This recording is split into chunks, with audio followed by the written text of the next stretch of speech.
नमस्कार पब्लिक। तर आज आम्ही आलो आहे शिवतेज वॉटर पार्क येथे। पहिल्यांदा तिकीट काढून घेतली। तिकीट काढल्यानंतर हे असं हाताला बांधतात बघा। आतमध्ये गेल्यानंतर पहिल्यांदा महाराजांचं दर्शन घेतलं। परत म्हणालो कपडे बदलून घेऊया। स्विमिंग पूल एक नंबर असल्यामुळे गर्दी पण खूप होती, त्यामुळे पोहायला पण खूप भारी वाटलं। परत गेलो स्लाइडिंग करायला। भीती पण वाटत होती पण मज्जा पण खूप आली। ह्याला म्हणालो तू पण जा, तर हा म्हणाला हे लय बारकाय, मी ह्याच्यापेक्षा मोठ्यात जातो, म्हणून तो गेला ह्याच्यात। परत म्हणालो नाश्ता करून घेऊया। नाश्ता पण एक नंबर होता। नाश्ता बघून हा बघा कसा ओरडतोय।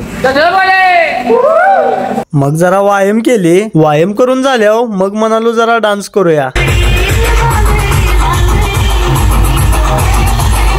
परत आवरून गेलो गेम्स खेळायला। हा बॉलाचा गेम बघा कसा आहे, नुसतं ठोकाठोकी। मग म्हणालो ब्रेक डान्स मध्ये बसून बघूया। हळूहळू म्हणता लागला जोरात घुमवायला। भावांनो हा मॅजिक मिरर कसा आहे बघा। ह्यात झालो लांबडा आणि ह्यात झालो बुटका। तर भावांनो आपला व्हिडिओ आवडल्यास लाईक आणि सबस्क्राईब नक्की करा।